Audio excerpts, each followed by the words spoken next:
JBS presents a television exclusive, The Dershow with Alan Dershowitz.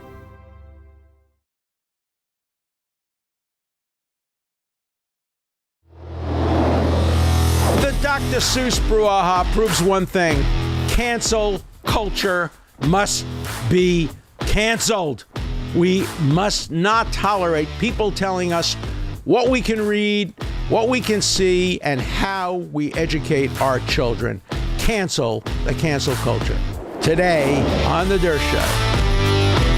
The continued brouhaha over Dr. Seuss and his books provides, I think, a useful opportunity to think about how cancel culture can be used both in a somewhat positive and in a totally negative way. There are two approaches to cancel culture, basically. Number one, you cancel the entire person.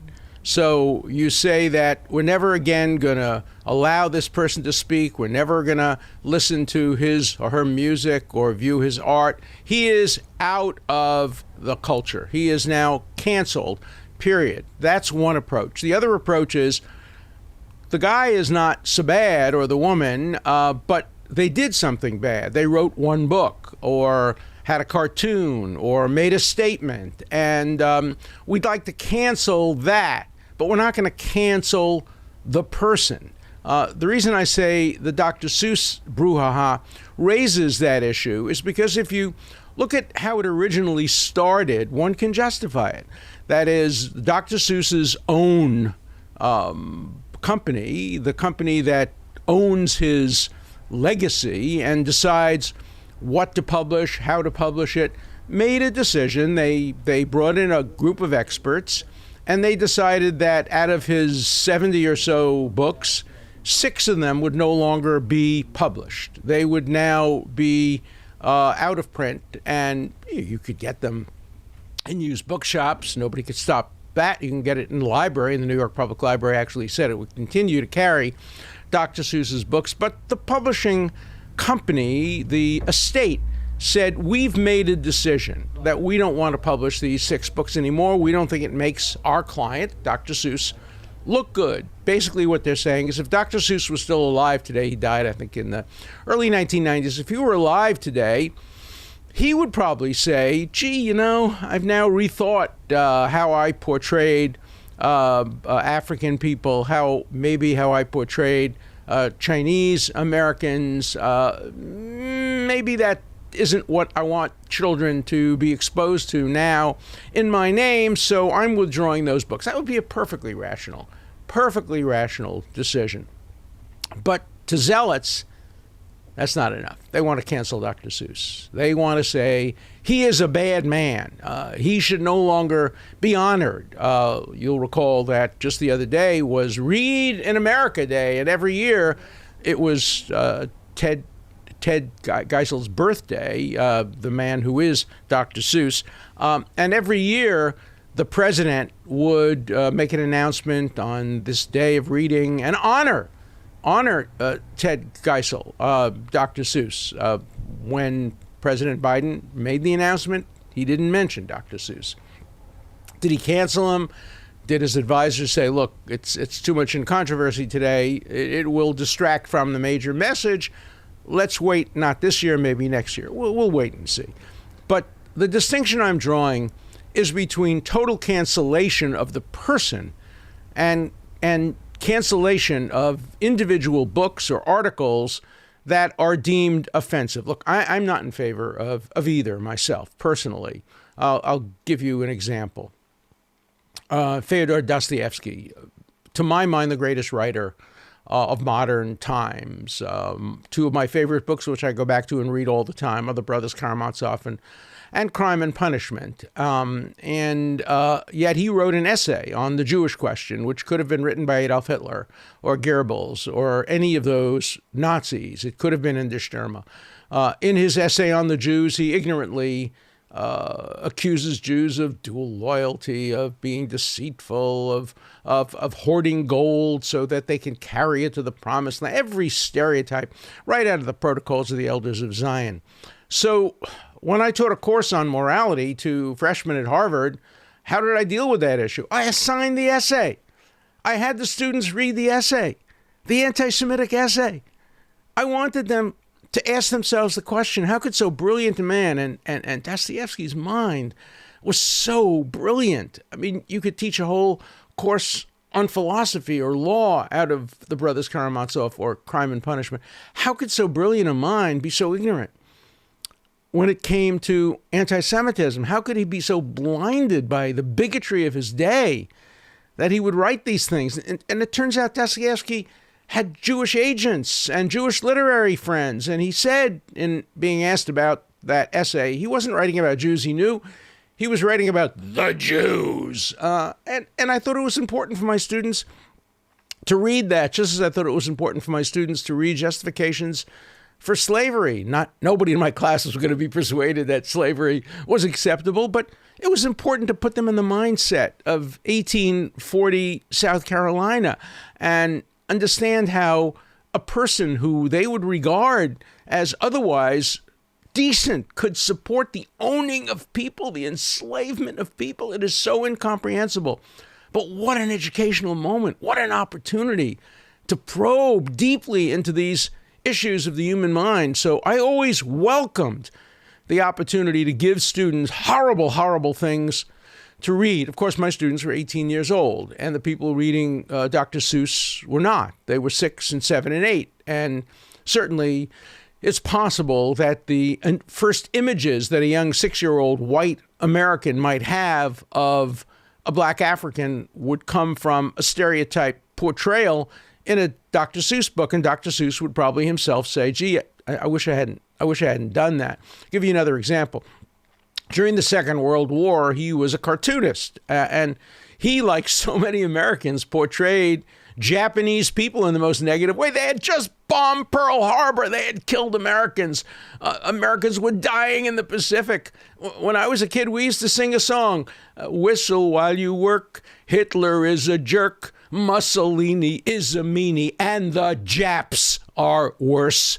I use the word Japs. I would never use that word today. Yeah, now today Japs has a different meaning. Jewish American princess, just as negative in some ways. But hey, it's my people, so I can joke about them. I don't, by the way, use that term because I'm not a woman. If I were a Jewish American woman, maybe I'd feel a little more comfortable teasing people about that phenomena, but I don't feel comfortable doing it. But that's a personal choice, and I would never, ever use that word that Dr. Seuss used or portray Japanese people in the negative light. But I was a child during the Second World War, not an adult. I do remember going to the movies and watching. I remember particularly one Batman movie where the Japanese people were portrayed in the most negative possible way. But that's what happens during wartime. The Krauts, the Germans, were portrayed in such a negative way as well during the Second World War. Interestingly enough, the Germans were never portrayed as negatively as the Japanese. There was an element of racism. We detained 110,000 Japanese Americans in detention centers. We did not detain 110,000 German Americans in concentration camps or detention centers. So even when we treat our enemies, we treated them with a bit of racism. There are them who believe, I don't believe this, but there are some who believe that we dropped the atomic bomb on Japan rather than on Germany because we didn't want to kill so many white Germans. History doesn't bear that out. We didn't have the atomic bomb by the time Germany surrendered in the spring of 1945. It was developed only later when Japan was still fighting in the Pacific. But those arguments were out there, and there's no question that racism lies deep in the psyche of many Americans, and that slavery is one of the great, great evils inflicted on the world, inflicted not by America alone. Obviously, if you go back to the Declaration of Independence, the first draft, Jefferson blamed the British for allowing slaves to be brought into the United States. They took that out of the Declaration because they looked at Jefferson and said, "My God, does hypocrisy know no limits? You just wrote the Declaration of Independence on a desk built for you by a slave, and now you're complaining about slavery. You owned 200 slaves at that time, something like that. And you're putting in the Declaration of Independence a complaint about Britain for slavery. It's complicated, obviously, and there's enough blame to go around. But getting back to Dr. Seuss, the reason it's very important not to cancel Dr. Seuss. Dr. Seuss was a great man. When I knew him, when I met him as Ted Geisel, as I mentioned, he and I had the same publisher, and we had a mutual friend, Bob Bernstein, one of the great civil rights, civil liberties, human rights people of our generation. He was Ted Geisel's close friend in the 1980s. Why? Because by the 1980s, Ted Geisel was a leading force against racism in America. He was a leading force against anti-Semitism. Yes, early in his career, he had used, like so many other people had used, anti-Jewish stereotypes. But by the time I knew him, he had been honored by the mayor of Jerusalem, Teddy Kollek, for his work on supporting Jews, Jewish values, the Jewish nation, all of that. People change. In the end, Ted Geisel was a great man, a great contributor to America, a wonderful person. He should never, ever be canceled. Yes, he partook of stereotypes, some worse than others. But one can easily make a personal judgment about how to deal with those books. If I were now bringing up young children or young grandchildren, I wouldn't have control over my grandchildren, obviously, but my children, I would read them from Dr. Seuss's books, even the bad ones, even the negative ones. And I would say to them, even at 6 or 7 years old, now you see how he portrays African people. You're in school, you're in kindergarten, first grade, you know people whose family came from Africa, and you see they're not like that at all. They're just like you.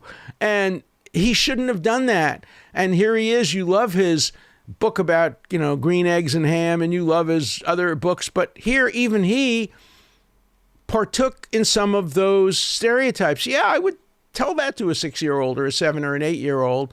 That would be my choice as a parent. That wouldn't be the school's choice. That wouldn't be the government's choice.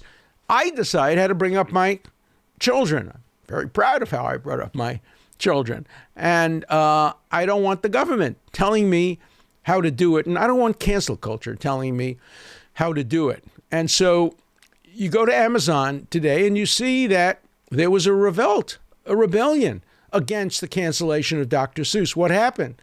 His books are now #1 Amazon bestsellers. It reminds me of a situation years ago when a client, I won't name him, asked me to try to get his movie banned in Boston. Banned in Boston was a famous phrase. He wanted to get his movie banned in Boston because the movie wasn't doing very well. And he figured if it got banned in Boston, everybody would want to see it. People just love forbidden fruit. I did not succeed in getting it banned in Boston, and the movie didn't succeed. But that's what happened on Amazon just the other day. Look, Amazon is having real problems. It has a logo, the typical logo of Amazon, and somebody who is very sensitive or oversensitive said, "Oh my God, look at that logo. It looks like Hitler's mustache." No, it doesn't. It looks like Amazon's logo. It doesn't look like Hitler's mustache. You got to be really perverse to see Hitler in that image. But what do you think? Amazon did. It took it down. It said if there are a couple of people who think it looks like Hitler's mustache, then we're not going to second guess their perception, and we're going to take it down. Of course, Amazon has not canceled Adolf Hitler. Go on Amazon. I'm not urging you do it. And just put Mein Kampf in. I did it yesterday. And picture after picture of Hitler with his Hitler salute, with the mustache, with Mein Kampf. You can buy an original copy of Mein Kampf. It costs a fortune. Collectors buy it. You can buy a copy for $12, for $4. You can get softcover, hardcover. You can get any number of copies of Mein Kampf. It hasn't been canceled. Dr. Seuss, his 6 books have been canceled. Hitler's books have not. The Hitler estate, obviously, is still proud of Hitler's books, and they're out there to be sold. And there are collectors. There are people who collect Nazi memorabilia and Nazi books and other kinds of accoutrements of Nazism, some because they support Nazism, some just because they're collectors. I'm a collector. I don't collect Nazi material, but I am a collector. And yes, I collect material from Thomas Jefferson. And if I could find a letter of Thomas Jefferson justifying slavery, I'd buy it. It would be very important to own a letter like that, to have a letter like that. Collectors buy a great many things. And so there's a big difference between canceling the person, canceling the book for 6-year-olds, canceling the book for 18-year-olds. These are all subtle decisions, but we don't live in a time of subtlety. We live in a time of black and white. Dr. Seuss, bad, cancel. Dr. Seuss, good, #1 on the bestseller list. Nobody wants to think about things in a nuanced way. The answer is Dr. Seuss was a great man who did some not so great things when judged by contemporary standards of the world. Dr. Seuss would have been the first to recognize that. He would have acknowledged that he shouldn't have portrayed black people in the way he did, probably Asian people in the way he did. That's a closer question. If you look at the actual picture, it's a close question. I think if he had to do over again, he wouldn't do it that way. How he portrayed people of different backgrounds. I mean, if Dickens were alive today, would he have created Fagin, the Jew, in the way he did? Perhaps he would have. I don't know. Would Renoir have said the things he said about women, that they belong only in the bedroom and the kitchen, and portrayed women in the way he portrayed them? Should that result in the cancellation of all of Renoir's paintings?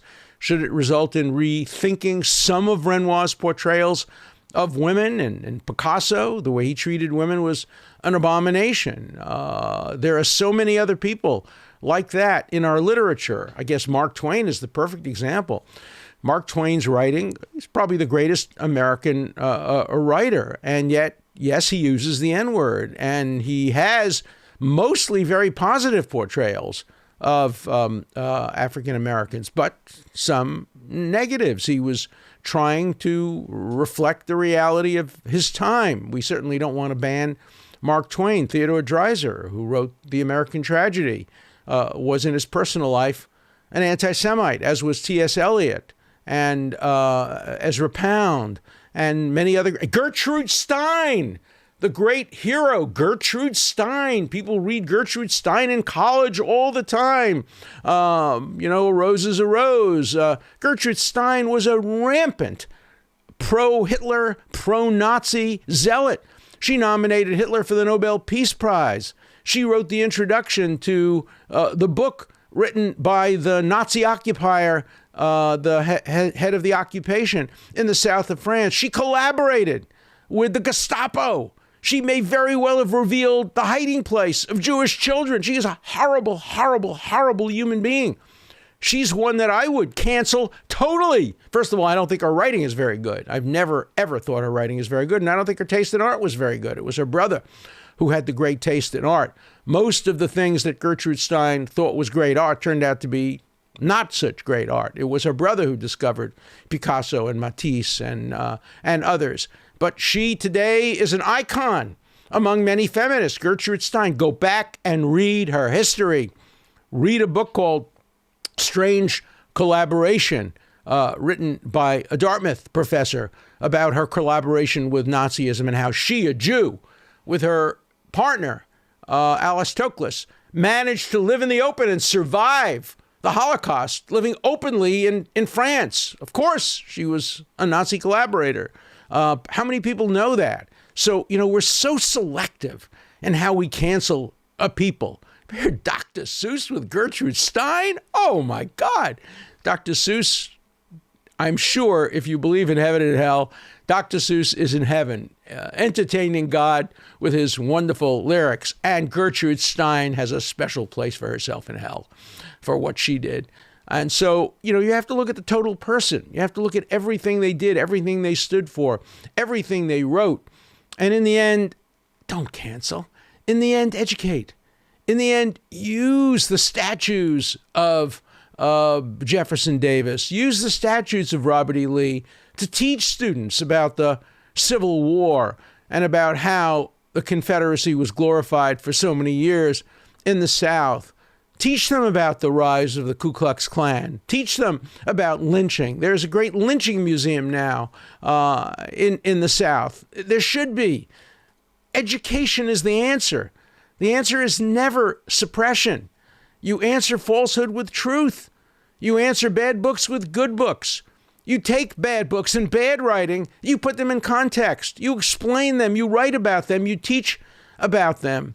Everything produced on the earth can be a subject of education. Yes, you can use Mein Kampf to illustrate the evils of how dangerous free speech can be, and it can be.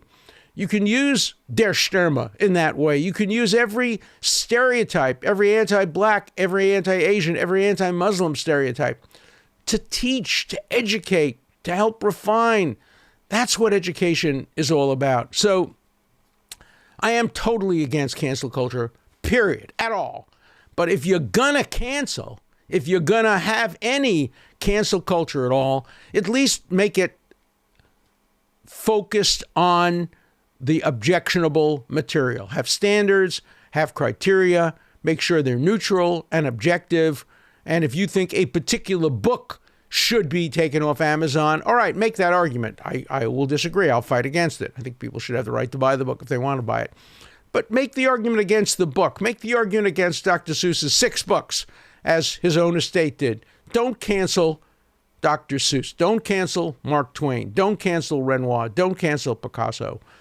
That marks the end of our civilization if we forget the past. Those who forget the past are destined to repeat it. And our past is filled with racism and sexism and homophobia and anti-Semitism and anti-Islam and anti-Asia. Every bigotry in the book has been accepted in America by some Americans, including some very prominent Americans. Let's teach about it. Let's learn the lessons of the past. Cancellation is anti-intellectual. Cancellation is anti-historical. Cancellation is anti-freedom of speech.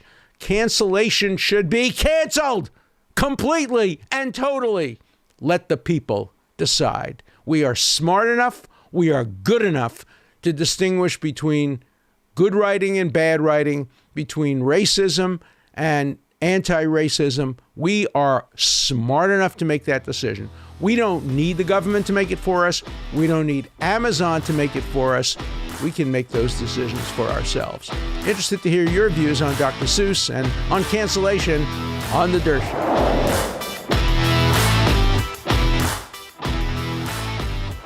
Now for the wits on The Dershow, our first caller. Yeah, Alan, my name is Joe Russo. I'm the guy that proposes that we should use the precedent against this cancel culture, kicking people off of Facebook and Twitter and books being canceled by Amazon. From the 60s, when we refused the blacks a seat at the lunch counter and refused blacks and brown people apartments by private industry. If they couldn't do it then, how can they do it now?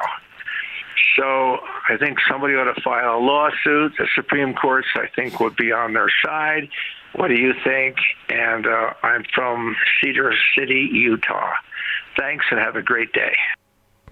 It's a great question. Of course, the reason that we were able to enforce integration in the South and compel segregation of schools and lunch counters is there was legislation.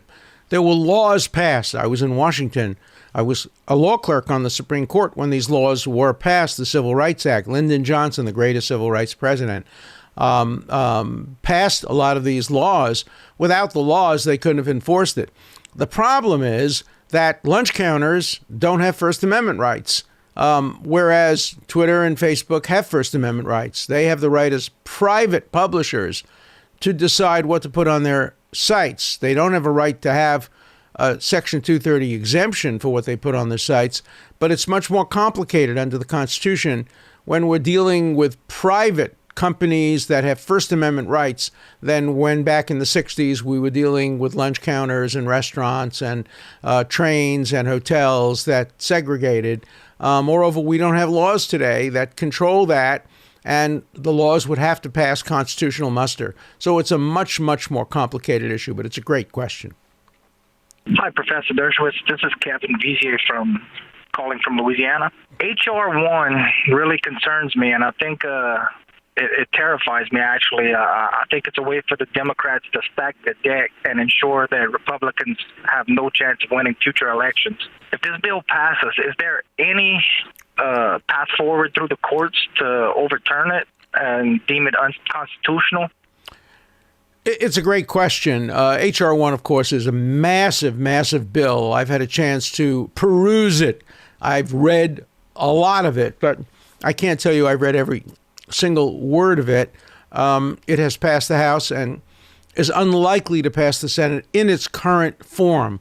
Obviously, it was written by Democrats, and it does have the effect of helping Democrats, but its goal, its purpose is much, much more positive. Its goal is to increase the number of voters without increasing the amount of fraudulent voting or corrupt voting. That's a very, very difficult balance to strike.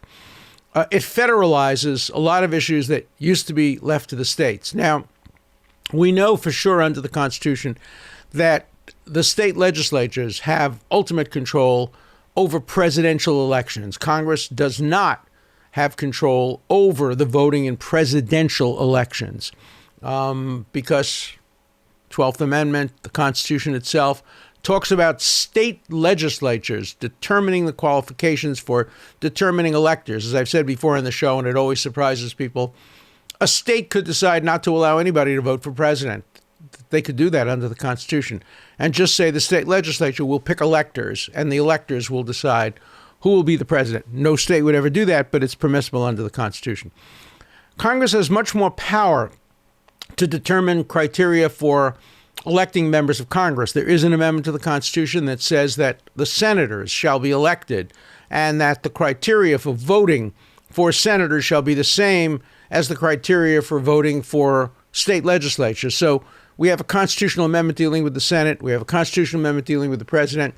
But there's much more flexibility in how you elect members of the House of Representatives. And the bill has a lot of provisions. Some are positive. Some are very good. Some are questionable. There are some restrictions on free speech. The ACLU has come out against at least some provisions of earlier versions of the bill. I don't know where they stand now on the bill as it was passed by the House. But I think much of it would be upheld by the courts. Some of it would probably be struck down by the courts. And there is a severability clause in the statute that says if some of it is struck down, the rest of it will survive. So I think we're going to see a lot of litigation if the Senate passes a version of H.R. 1. But I wouldn't jump to conclusions saying it's all bad or it's all good. I think people have to study the bill and decide what aspects of it are positive, what aspects are negative. The goal should always be maximize the number of eligible voters who go to the polls and vote, minimize the number of fraudulent votes or mistaken votes. How to strike that balance is the goal of H.R. 1. Was it achieved? Can it be achieved? Will the Senate make it a better law? Stay tuned. This is Dan Van Dyke. I'm calling from Rochester, Minnesota. Professor Dershowitz, I just read through a lot of your book, Taking the Stand, My Life in the Law. I thought it was wonderful. As a biologist, it was all new information for me. One of the things you opined about near the end of the book was the future of various parts of the government, and you proposed that the Supreme Court influence would wane over time. This was in 2013 or so. What do you think today about the Supreme Court's influence on the United States law? Thank you. It's a great question. I've always thought that we overstate the effect of the Supreme Court on the life of Americans. I think back in my 82 years of being on this earth, I can think of no more than about a dozen Supreme Court decisions that impacted my life directly or indirectly. you can imagine what they are. Brown versus Board of Education, desegregating the schools, gay marriage, separation of church and state decisions. But for the most part, Supreme Court decisions don't have a daily impact on the lives of Americans. Legislation has enormous impact. The presidency has enormous impact. The Supreme Court, being the decider of last resort on many issues, potentially has a great impact, but not as much as one would imagine. And that's the way it should be. Courts are unelected, and they're not accountable to the people. They are essentially a check on democracy, and they should be used sparingly. So I do think the Supreme Court's impact will diminish over time, has diminished over time. And every year or two or three, it will come up with a dramatic decision that will change our lives. And that will be very, very important. But it's not the Supreme Court that decides whether we go to war. It's not the Supreme Court that decides how we allocate our resources. It's not the Supreme Court that decides tax policies. It's not the Supreme Court that decides how we deal with COVID. Those are all done by other institutions in a democracy. So people shouldn't either understate or overstate the role of the Supreme Court in our country. Hi, Professor. This is Moshe Rab from Jerusalem. I am calling in to discuss your request for our comments about the right of having Laila Khaled speak at an American university. Right. I'm a victim of the hijacking carried out by Laila Khaled and her organization, the Popular Front for the Liberation of Palestine, on September 6, 1970. My mother and her 5 children were held hostage by her terrorist organization for a week in the Jordanian desert, while my brother was held for 3 weeks.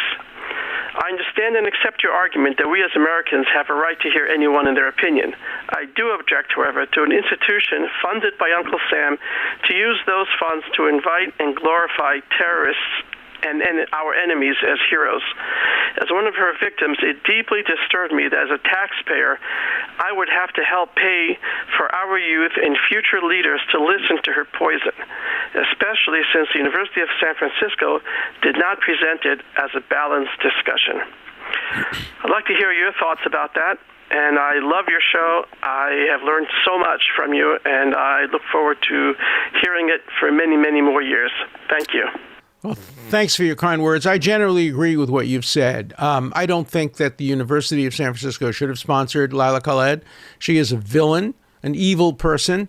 I personally would not benefit from hearing her. I would not want my children necessarily to hear her. And most importantly, I would not want my tax dollars to go to paying for her. I don't know how many tax dollars were involved. I doubt that she was paid for her speech. She's anxious to spew her poison.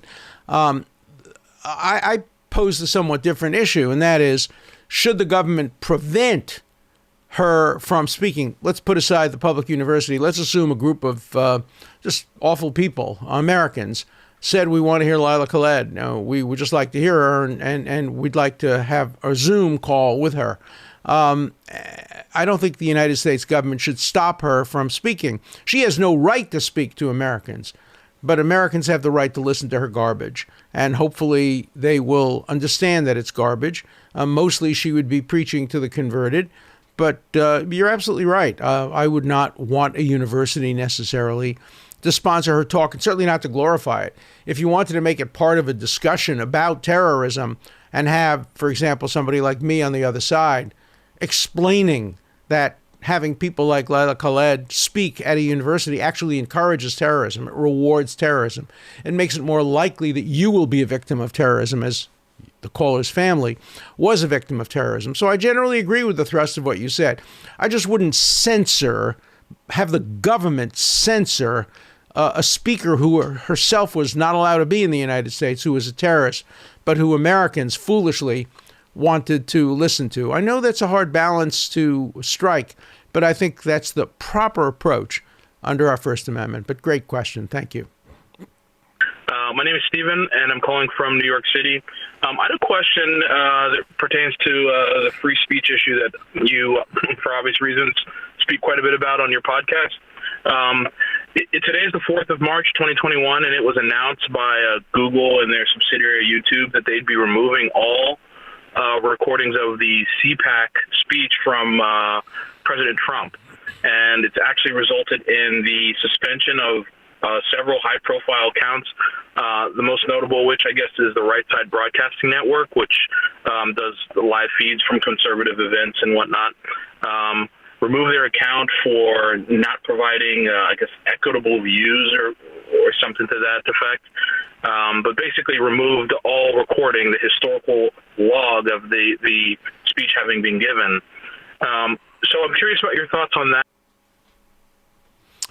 Look, it's a good question. I don't agree with it at all. I think that nobody should have their speeches removed. I wanted to watch President Trump's speech. I didn't agree with much of it. I wished he had tried to bring us more together and wished he had spoken in the spirit of Lincoln, but he didn't. And I wanted to hear his speech. I'm entitled to hear it. And I don't want some satellite or cable carrier to tell me what I can listen to or what I can't. If I didn't like his speech, I would switch to CNN. I would like what's on CNN even less. But that's my right to watch CNN, MSNBC, Newsmax, Fox. And I don't think any cable operator or any other private or public institution should be telling me what I should see and what I shouldn't see. CPAC was newsworthy. It was worth seeing. I wanted to hear my former student, Ted Cruz. I've been disagreeing with him for how many years? 25 years. I want to continue to be able to disagree with him when he speaks at CPACs. I would agree with him on certain issues and disagree on others. That's what America is about. And so let us all have the right to switch the channel. That's the basic right, the right to switch the channel. Today, that is the bumper sticker, the personification of American freedom under the First Amendment, the right to switch the channel. Thanks for your call.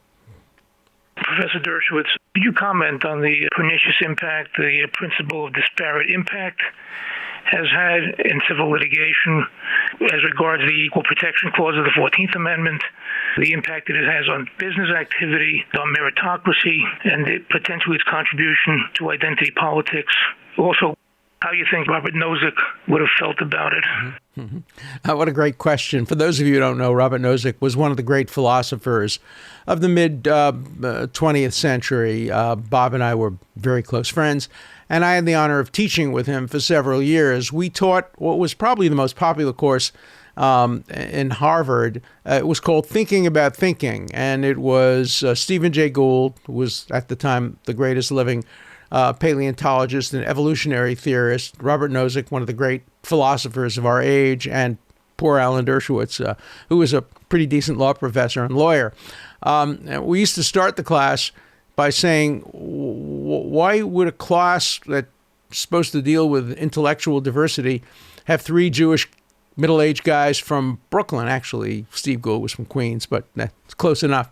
And the answer would always be, well, we have to hold that constant. So the only variation is one of us is a philosopher, one of us is a scientist, and one of us is a lawyer. And by holding constant everything else and just having the variables, our profession, it focuses more on the differences between the professions. And Bob Nozick was just great. Bob wrote a classic book on libertarianism. And but toward the end of his life, he became more of an egalitarian, and people change and grow. The Equal Protection Clause is complicated. It has protected classes and less protected classes. So that, for example, if the disparity is based on race, it's very easy to challenge racial distinctions. You have to prove, basically, to defend racial distinctions, a kind of overwhelming state interest. Whereas if the equal protection challenge is based on something other than a protected class, race, gender, religion, etc., it's all you have to do is show a rational relationship. And that's usually outcome determinative. If you get one standard, you win. If you get the other standard, you lose. It's a changing process, and I think equal protection is very important, and it is increasingly important as we move toward identity politics, where everything seems to turn on racial identity, gender identity, and other forms of identity. And the Constitution has to keep up, and it doesn't always keep up. And, I could do a whole seminar with you on the Equal Protection Clause. It was not, it was intended, obviously, to apply primarily to racial equality. It was done, obviously, in the face of the terrible, terrible plague of enslavement in the United States. And yet it's been expanded. The 2000 election turned on the Equal Protection Clause. The Supreme Court of the United States wrongly, foolishly, and politically decided that the method of counting votes in different parts of Florida violated the Equal Protection Clause. I don't think that was the right decision. I don't think that was the right application of equal protection, especially done by justices who had never previously seen the Equal Protection Clause in that way. But highly technical subject, maybe the subject for a whole show sometime.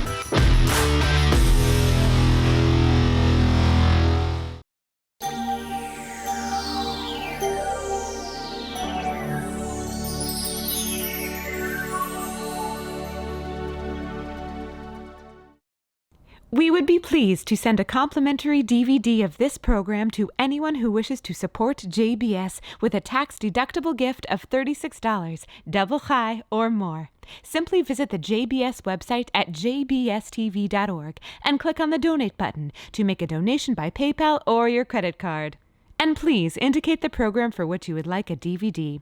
Or you can send your tax-deductible check to JBS, Post Office Box 360, Stamford, Connecticut 06904.